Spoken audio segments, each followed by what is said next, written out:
모든 것에는 무게 중심이라는 것이 있습니다. 무게 중심이라고 하는 것은 Center of Gravity라고 해서 중력의 중심을 말하는 것이죠. 이것이 흔들리면 어떤 물체이건 땅으로 넘어지게 됩니다. 그래서 유도나 씨름을 하시는 분들이 서로 밀고 당기지 않습니까? 상대방의 무게 중심을 흔들기 위해서 그렇게 하는 것입니다. 무게 중심이 흔들렸을 때 그 순간을 놓치지 않고 발만 살짝 떼어도 넘어지는 것입니다.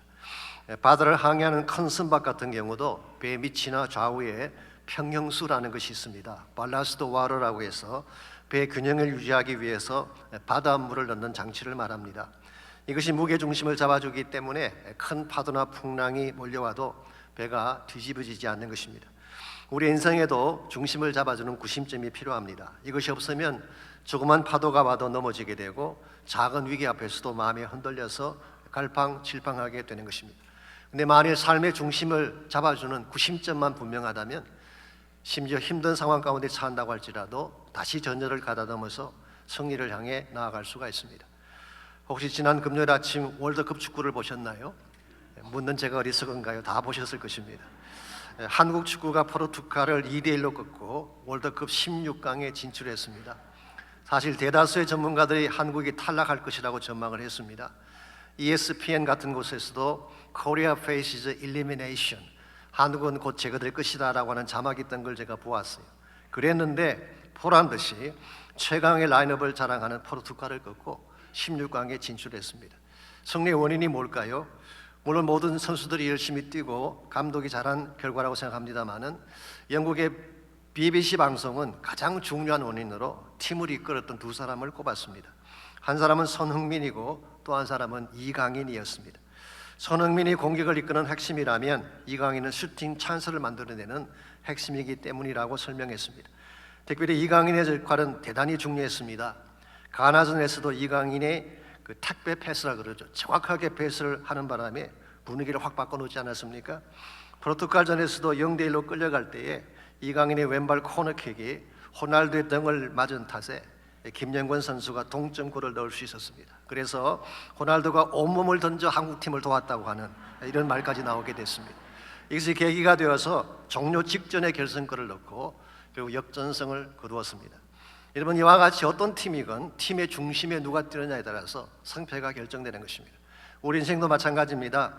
우리 삶의 중심을 누가 이끄느냐에 따라서 승리할 수도 있고 패배할 수도 있습니다. 누가 우리 삶의 중심을 이끌면 인생 전쟁터에서 항상 승리할 수 있을까요? 하나님입니다. 하나님이 우리 중심에 계셔서 우리를 대신해서 뛰시면 누구도 막을 수 없는 것입니다. 어떤 강한 대적이 우리를 막아쓴다고 할지라도 그것을 뚫고 지나갈 수가 있습니다. 사실 여러분 그 자신을 보게 되면 연약한 존재들이죠. 조그만 문제가 생겨도 쉐이키하게 흔들리고 두려워 가운데 뜰 때가 있습니다. 그러나 하나님이 우리 중심을 붙들기만 한다면 우리 모든 것을 다 감당하고 소망의 항해를 계속할 수 있는 것입니다. 하나님이 우리와 함께 하시는 순간에는 거센 바람이 찾아와도 우리는 결코 넘어지지 않고 승리할 수 있기 때문이죠. 이것을 누구보다 더 잘 아는 다윗은 시편 37편 24절에서 다음과 같은 고백을 적었습니다. 그는 넘어지나, 이 그라고 하는 것은 여호와께서 중심에 서신 사람을 말합니다. 그는 넘어지나 아주 엎드러지지 아니하는 이유는 여호와께서 그의 손으로 붙드시기 때문이다. 여기 넘어진다는 표현은 비틀거린다는 말입니다. stumble. 분명히 인생을 살다 보면 비틀거릴 수는 있죠. 그러나 바닥에 넘어지는 일은 결코 없습니다. 이유가 뭡니까? 하나님이 그 중심을 붙잡아 주시기 때문에 그런 것입니다. 그러므로 우리가 아무리 연약해도 하나님이 중심을 붙잡는 순간 우리 넘어질 수가 없습니다. 사도 바울도 고린도후서 4장 7절에서 9절에서 이와 유사한 고백을 한 적이 있습니다. 우리가 이 보배를 질그릇에 가졌으니 이는 심히 큰 능력은 하나님께 있고 우리에게 있지 아니함을 알게 하려 함이라.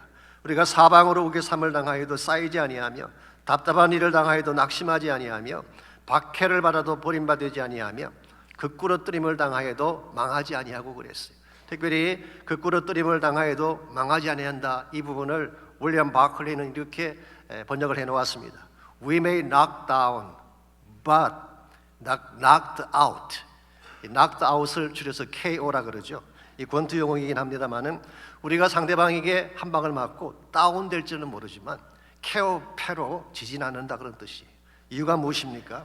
비록 우리는 질그릇같이 연약한 존재이지만 우리 안에 참 보배이신 그리스도가 계시기 때문에, 이런 의미에서 우리 삶의 현장이 아무리 척박할지라도, 나를 흔들기 위한 사건들이 아무리 집요하게 나를 향하여 다가올지라도 우리 안에 누가 중심을 붙잡아 주느냐가 승리의 키가 되는 것입니다. 하나님께서 우리와 함께 하신다면 무슨 문제가 생겨도 극복해낼 수가 있습니다. 그러나 하나님 없이 나 힘으로 살려고 하면 작은 바람에도 넘어질 수밖에 없는 것입니다. 그러므로 우리가 어떻게 하면 다시 하나님께로 돌아가서 하나님이 우리 중심 붙잡는, 그리함으로써 승리하는 삶을 살아가게 될 수 있을지 주신 본문을 중심으로 이것을 함께 정리해 보려고 합니다. 오늘 같이 봉독한 본문에 보시면 구심점을 읽고 방황하던 이스라엘 백성을 향한 사무엘의 메시지가 기록이 되어 있습니다. 먼저 3절을 잠깐 보시면 사무엘이 이스라엘 온 족속에게 말하여 이르되, 여기 보시면 사무엘이 오피셜리 사역에 등장하는 장면을 볼 수 있죠. 이때 나이를 대다수의 성경학자들은 32세 정도로 추정을 하고 있습니다. 왜냐하면 사무엘상 3장 20절에 보게 되면 그가 이스라엘의 선지자로 부름받고 이스라엘 백성에게 소개된 시점이 블레셋과 전쟁한 아벡 전투 직전이었습니다. 그때 나이를 약 12세 정도로 본다면 그 전쟁이 끝난 후에 20년의 세월이 흘렀잖아요. 그러므로 아마 이 시점에 사무엘의 나이는 32세 정도라고 보는 것이 옳을 것입니다. 이때 이스라엘의 정황은 중심을 잃은 채 맴돌고 있었어요. 영적 구심점이 없었던 것입니다. 그 이유가 뭘까요? 첫 번째는 지난 20년 동안 법궤 없이 살아왔기 때문입니다. 지난주에 말씀을 드린 것처럼 언약궤 혹은 법궤가 기란 야림으로 돌아오긴 했지만 사무엘이 등장할 때까지 이스라엘 백성은 법궤 앞에 나갈 수가 없었어요. 왜냐하니까 블레셋이 그곳에 영향력을 행사하고 있었기 때문에. 이 법궤라고 하는 것은 하나님의 임재를 상징하는 것인데, 법궤 없는 20년의 세월을 지나왔다면 하나님 없는 세월을 지난 것과 마찬가지인 것입니다. 두 번째는 지난 20년 동안 하나님 말씀이 없었어요. 엘리 제사장 때 이미 시작된 말씀의 희귀 현상이 여기까지 계속된 것입니다. 세 번째로 무엇보다도 하나님의 중심이 계시지 않았기 때문에 하나님 대신 이방신을 섬기고 우상을 섬겼습니다. 그렇기 때문에 하나님 백성이라는 이름은 가졌지만 신앙의 구심점을 잃은 채 방황할 수밖에 없었던 것입니다. 이와 같이 하나님을 중심에 모시지 아니하고 긋돌고 있는 이스라엘 백성을 향하여서 사무엘이 첫 번째 던진 메시지가 무엇일까요? 3절 말씀 계속 봅니다. 만일 너희가 전심으로 여호와께 돌아오려거든 이방 신들과 아스다롯을 너희 중에서 제거하고 너희 마음을 여호와께로 향하여 그만을 숨기라. 그리하면 너희를 블레셋 사람의 손에서 건져내시리라. 여기 보시면은 전심으로 여호와께 돌아오려거든, 이 돌아온다는 이 단어가 히브리 말로 수업이라는 단어죠. 구약 성경에서 회개를 의미하는 대표적인 단어입니다. 즉 사무엘은 그의 첫 번째 메시지가 회개를 촉구하는 메시지였어요. 흥미롭게도 예수님께서도 약 30세쯤에 공사역을 시작하셨는데 예수님의 첫 번째 설교 메시지가 뭔지 아십니까? 마가복음 1장 15절 말씀에 하면은 하나님 나라가 가까웠으니 회개하고 복음을 믿으라였어요. 예수님께서도 회개를 촉구하셨어요. 왜 그러셨을까요? 여러분, 새로운 시대를 열려면 반드시 옛 시대를 청산해야 하는 것입니다. 오늘 본문의 사무엘도 마찬가지입니다. 암울하고 혼란했던 시대를 종식하고 이스라엘의 새로운 역사의 챕터를 열려면 청산할 것을 청산하고 하나님께로 돌아와야 하는 것입니다. 이와 같이 하나님을 떠났던 그 백성이 다시 하나님 중심으로 돌아오게 하기 위해서 모였던 유명한 집회가 5절에 기록되어 있습니다. 그래서 우리는 흔히 미스바의 성회라고 부르고 있는 것이죠. 5절입니다. 사무엘이 이르되 온 이스라엘은 미스바로 모이라. 내가 너희를 위하여 여호와께 기도하리라 하며, 이 사무엘은 온 백성을 미스바라는 곳에 모이게 했습니다. 미스바라는 지역은 지명 이름이죠. 와치타워라는 뜻을 가진, 파수대의 망대라는 뜻을 가진 지명입니다. 예루살렘 북쪽으로 약 12km 정도에 떨어진 곳에 있는데 사실 이스라엘 역사에 있어서 대단히 중요한 역할을 감당했던 것이 미스바라는 지역입니다. 몇 가지만 정리해드리자면, 첫 번째로 미스바는 영적 중심지였습니다. 한때는 실로가 영성의 중심지였는데 법궤를 빼앗긴 이후에 실로는 퇴락하고 말죠. 그 대신 영성의 중심지가 미스바로 옮겨진 것입니다. 그래서 16절 말씀에 하면은 사무엘은 이 미스바를 순회하면서 영적 대각성 운동을 일으킨 사실을 성경이 소개하고 있습니다. 두 번째로 이곳은 정치적 중심지가 됩니다. 사무엘상 10장 17절 말씀에 하면은 사울을 왕으로 뽑을 때에 온 백성이 미스바에 모여서 그를 선출한 내용을 기록하고 있습니다. 세 번째로 이 미스바는 결정적 승리의 장소라고 부를 수가 있습니다. 블레셋과의 전투에서 대승리를 거두고 이스라엘 역사의 새로운 장을 열었던 장소가 미스바였습니다. 나중에 자세히 설명을 드리겠지만 온 백성이 그곳에 모여 금식하며 기도할 때에 하나님이 직접 개입하셔서 블레셋을 물리쳐 주셨고 13절 말씀에 하면은 다시는 블레셋이 이스라엘 지경 안으로 들어오지 못하겠다고 기록하고 있습니다. 이런 의미에서 미스바라고 하는 지역은 흩어진 백성의 마음을 한 곳으로 모으고 회복과 부흥의 도래를 가능케 했던 능력의 근원지라고 볼 수가 있습니다. 오늘 여러분과 저의 삶에도 미스바가 필요합니다. 미스바는 하나님께로 돌아가는 지역, 하나님의 능력과 추자연적인 힘을 경험할 수 있는 지역이기 때문에 우리가 무슨 일을 당할지라도 미스바로 돌아가서 하나님을 다시 만나게 되면 우리 모든 고난을 이겨서게 되고 블레셋에서 아무리 침공을 해와도 넘어설 수 있게 되는 것입니다. 오늘 여러분의 삶 가운데에 여러분이 무슨 일을 당하든지 이를 붙잡아 줄 수 있는 영적 구심점이 있나요? 오늘 많은 현대인들은 이 영적 구심점이 없기 때문에 불확실하게 살고 있습니다. 혼란 가운데 살아가고 있습니다. 갈팡질팡하며 사는 것을 볼 때가 참 많죠. 어떤 분들은 정치가들을 밀어보지만요, 정치가들이 남겨준 것은 실망뿐입니다. 어떤 사람들은 경제 전문가나 기업을 신뢰하고 믿지만요, 그들도 우리 삶을 책임질 만한 반석은 될 수가 없습니다. 어떠한 사람도 어떠한 조직도 우리 삶을 붙잡아줄 참된 기초는 되지 못하기 때문입니다. 실제로 오래전에 한국의 한 노숙자가 이런 고백을 한 적이 있습니다. 이분은 원래 제법 큰 기업체에 다니고 있던 사람인데요, 구조조정 때문에 부득불 은퇴를 하게 됐습니다. 매일 직장을 중심으로 살던 사람이 갑자기 일을 놓고 나니까 마음을 붙잡을 수가 없었어요. 주변 사람들의 눈치도 보이고 가족들에게 부담이 되는 것 같기도 하고 이 자격지심 때문에 굉장히 힘든 날을 보냈습니다. 그랬는데 어느 날 자기 부인이 친구가 집에 오는데 창피하다고 안방에 들어가 나오지 말라고 했어요. 이 남편의 자존심을 짓밟는 무모한 그런 발언이 아닐 수가 없죠. 여기에 너무나 큰 상처를 받은 이 사람이 그날부로 집을 나와서 서울역 지하철을 전전긍긍하면서 노숙자로 살게 됐다는 이야기였어요. 인생의 중심을 잃어버리면 누구나 이렇게 되는 것입니다. 친구도 가족도 만나지 않은 채 홀로 살게 되는.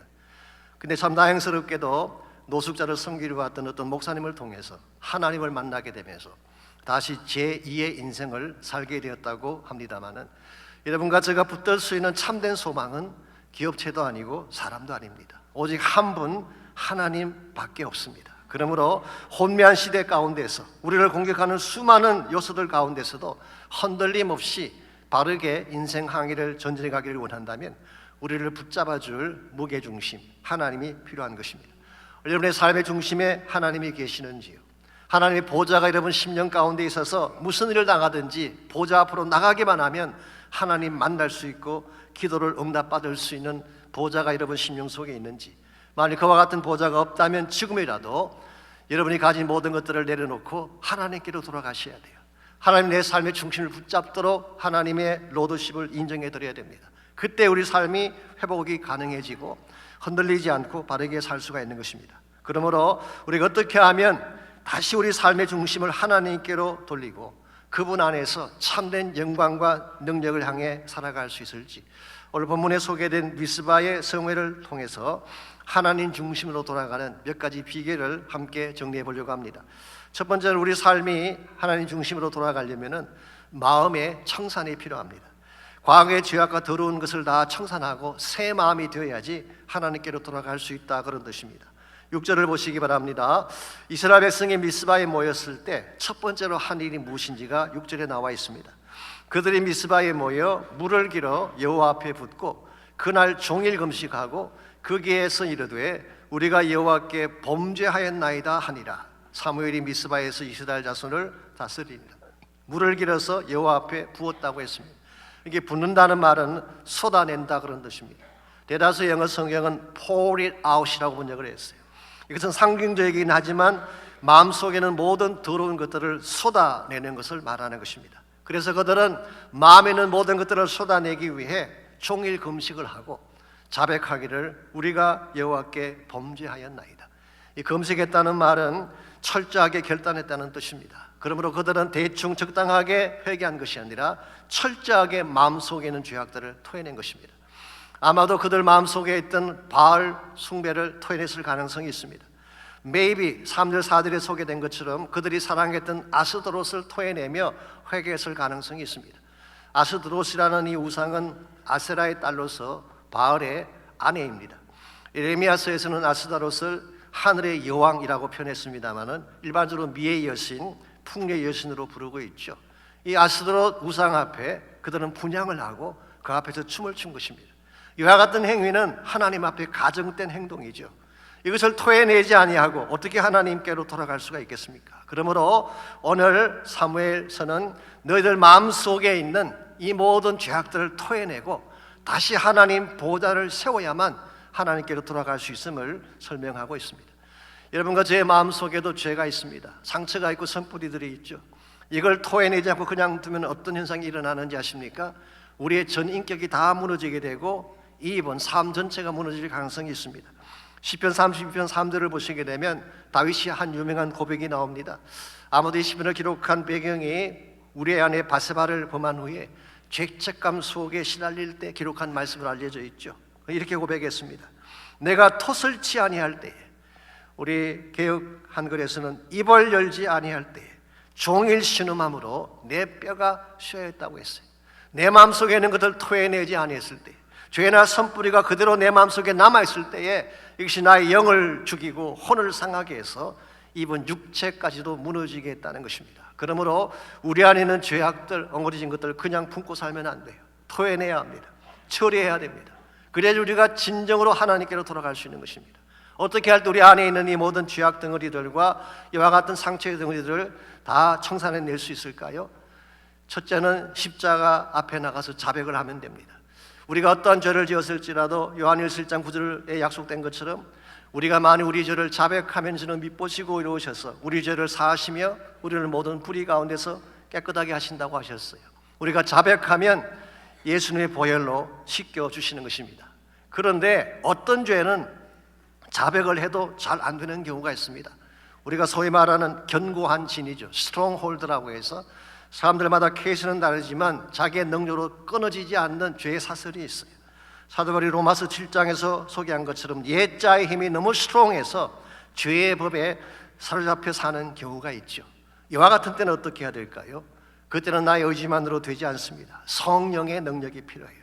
그래서 내 마음 중심에 성령의 생수가 들어와서 내 마음 구석구석을 씻어낼 때 비로소 죄의 사슬을 끊고 자유케 되는 것입니다.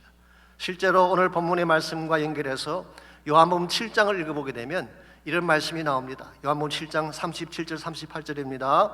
명절 끝날 곧 큰 날에 예수께서 서서 외쳐 이르시되 누구든지 목마르거든 내게로 와서 마시라. 나를 믿는 자는 성경의 이름과 같이 그 배에서 생수의 강이 흘러나오리라. 여기 나오는 명절이라고 하는 것은 초막절을 말합니다. 이 초막절은 유대인이 지키는 마지막 절기죠. Feast of Tabernacle이라고 해서 장막절이라고 부르기도 합니다마는 예수님께서 이때 예루살렘에 올라가셔서 성전 앞에서 외친 말씀이 이것입니다. 이 초막절의 마지막 날은 일반적으로 이런 행사가 이루어진다고 합니다. 백성들이 행렬을 지어서 실로암 못에서 물을 기르다가 성전 문에 붙는 행사를 합니다.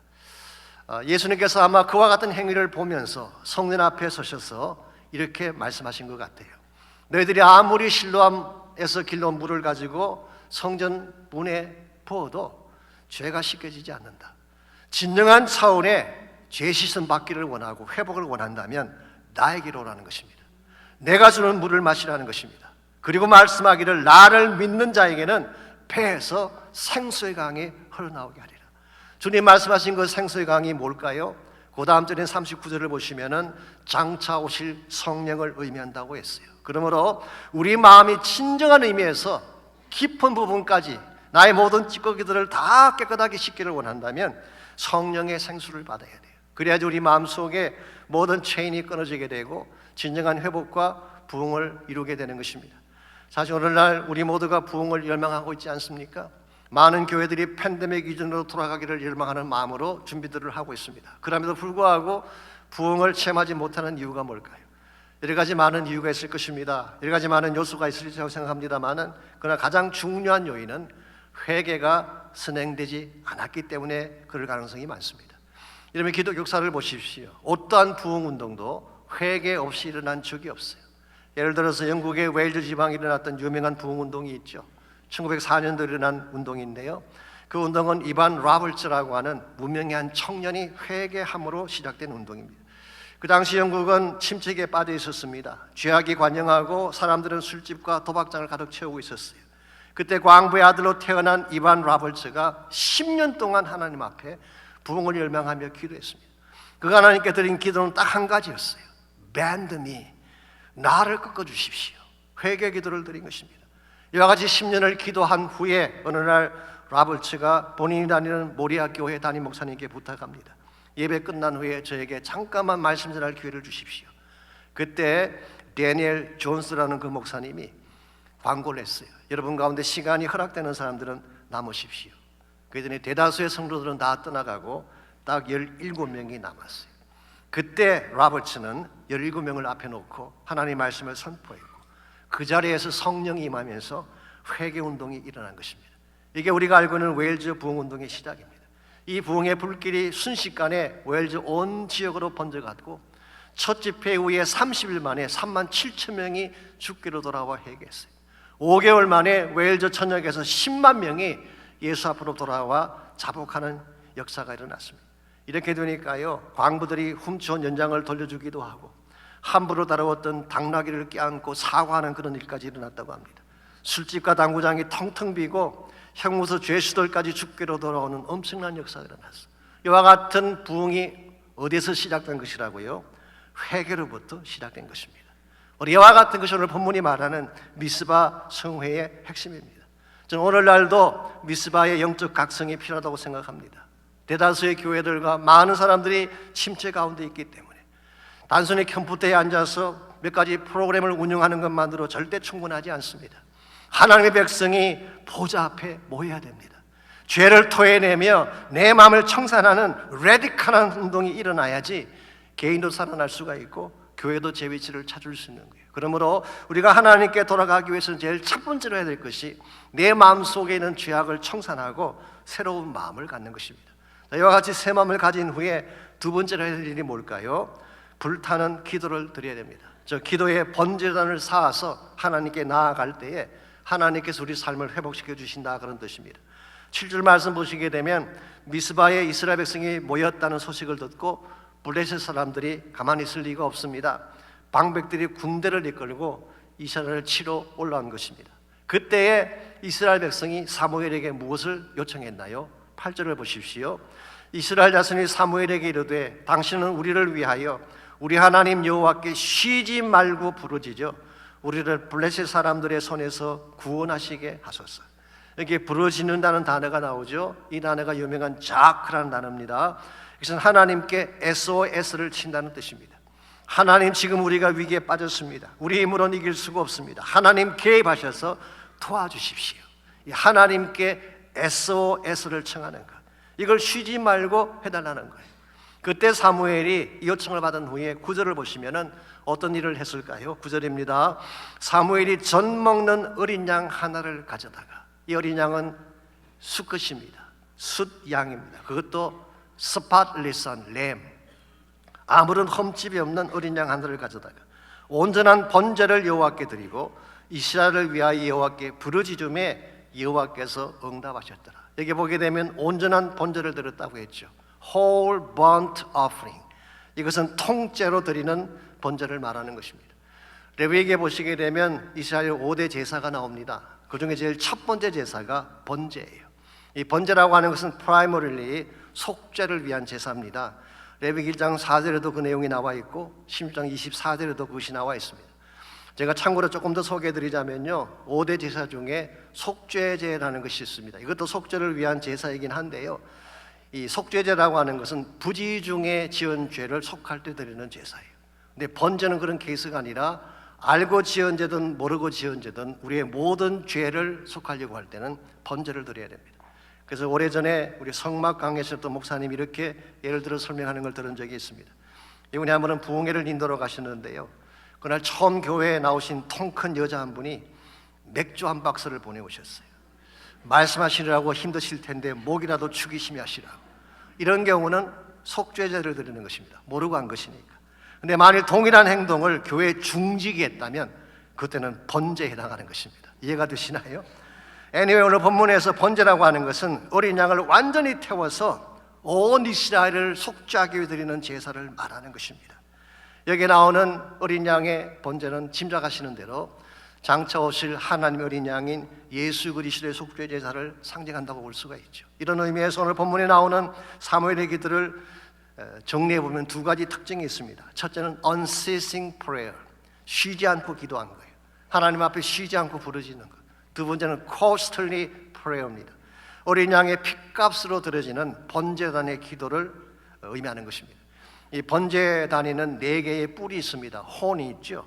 그게 어린 양의 피를 바르고 태우는 것입니다. 그러므로 다시 말씀드리지만 오늘 본문에 나타난 사무엘의 기도는 궁극적으로 어린 양 되신 예수 그리스도의 핏값으로 그의 이름을 걸고 전심을 다해 부르짖는 기도를 말하는 것입니다. 여러분, 이 기도가 힘이 있어요. 이 기도가 모든 대적을 물리치는 파워를 제공하는 것입니다. 그래서 10절을 보십시오.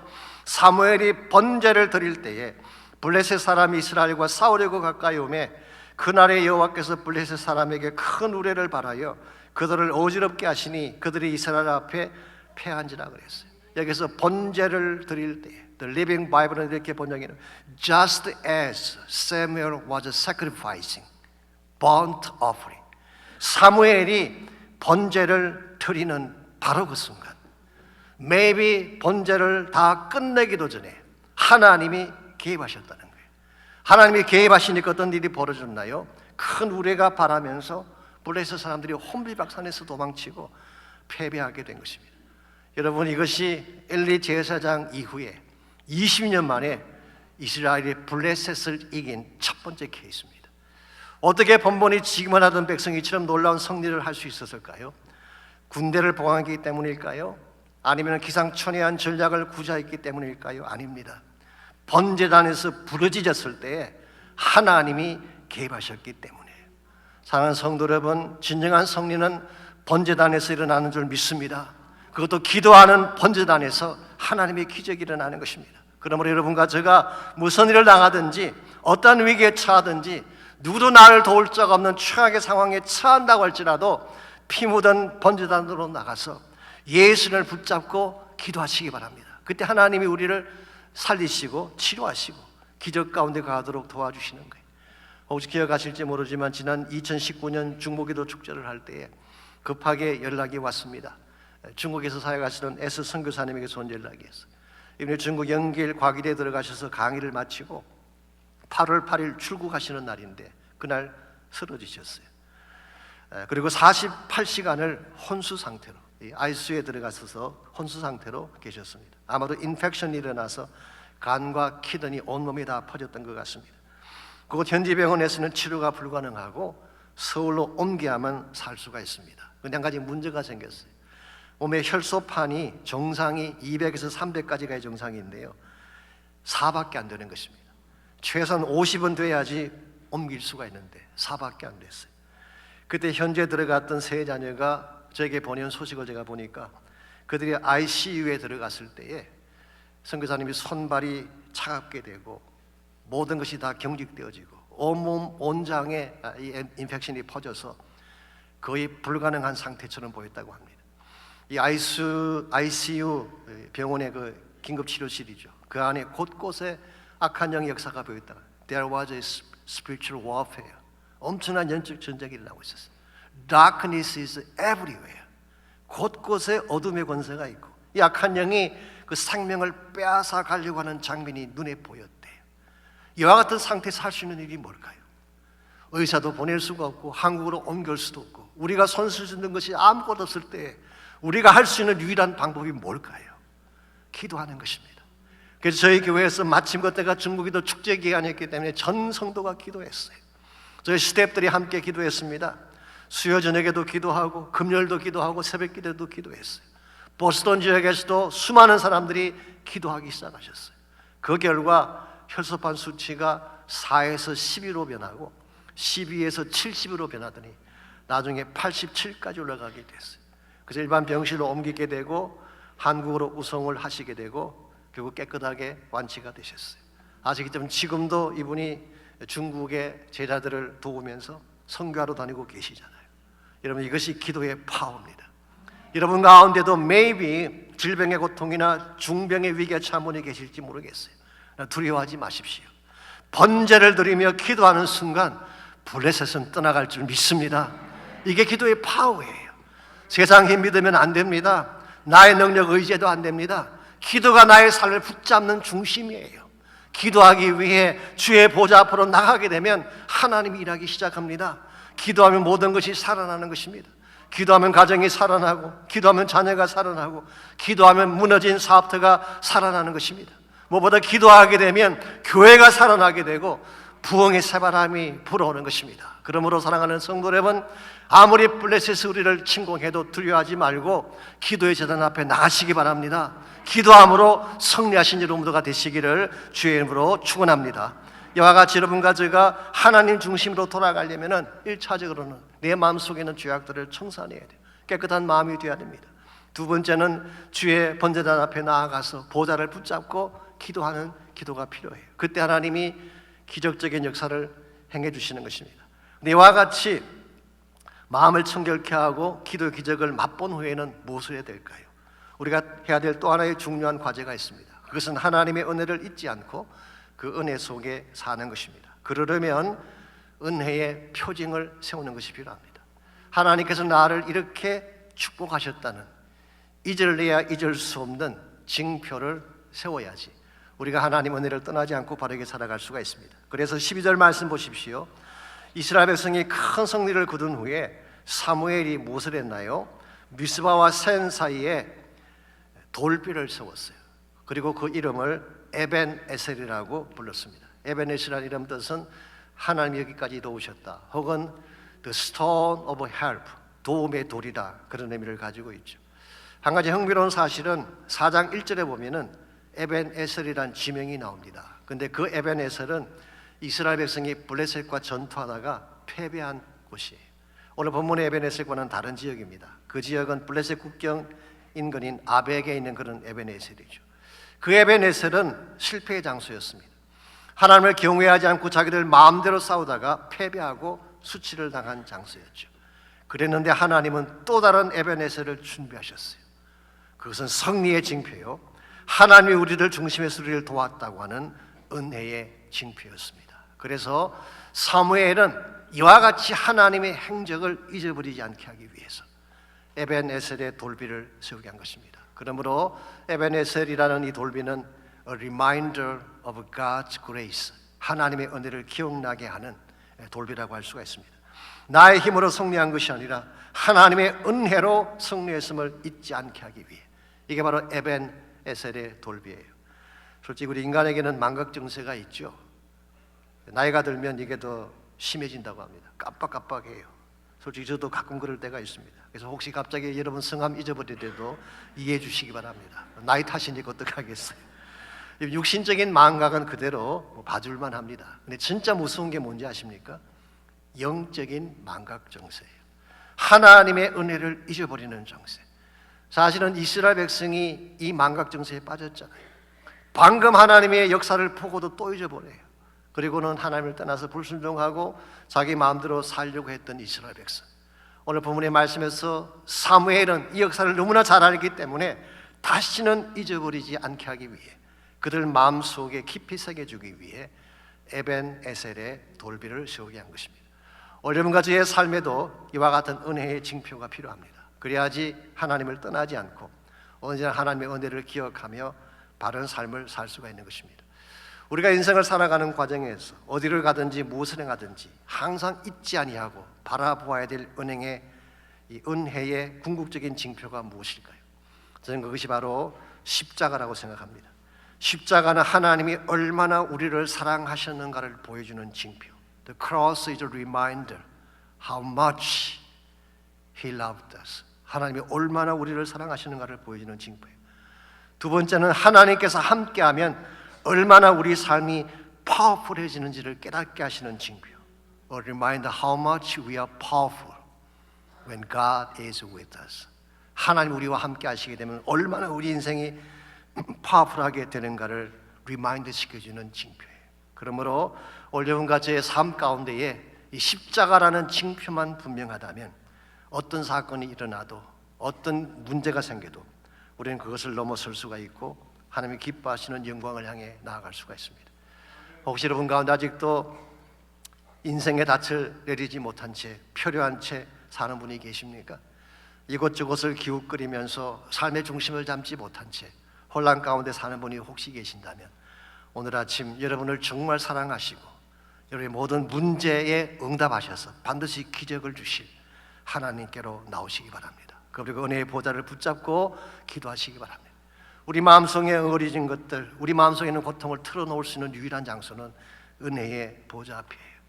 우리 인생길이 막혔을 때 우리가 도움을 요청할 수 있는 유일한 장소도 은혜의 보좌 앞입니다. 그럼 우리 은혜의 보좌가 있어야지 우리가 무슨 문제를 당해도 무너지지 않고 설사 우리가 조금 잘못된 일로 갔더라도 다시 하나님께로 돌아와서 하나님 영광 위에 살아갈 수가 있습니다. 그러므로 오늘 아침 우리의 마음의 문을 열고 정말 그 하나님의 보좌 앞으로 달려나가시고 하나님을 내 인생의 중심에 모시고 그분과 함께 인생길을 걸어갈 수 있도록 결단하며 헌신하는 시간이 있기를 바랍니다. 하나님은 우리의 피난처가 되십니다. 환난 날에 우리를 도우실 유일한 도움자가 되십니다. 그분도 나가기만 하면 그분이 나를 도와주실 수 있고 만들어주실 수 있고 치료하실 수가 있고 모든 침체를 딛고 부흥할 수 있게 됩니다.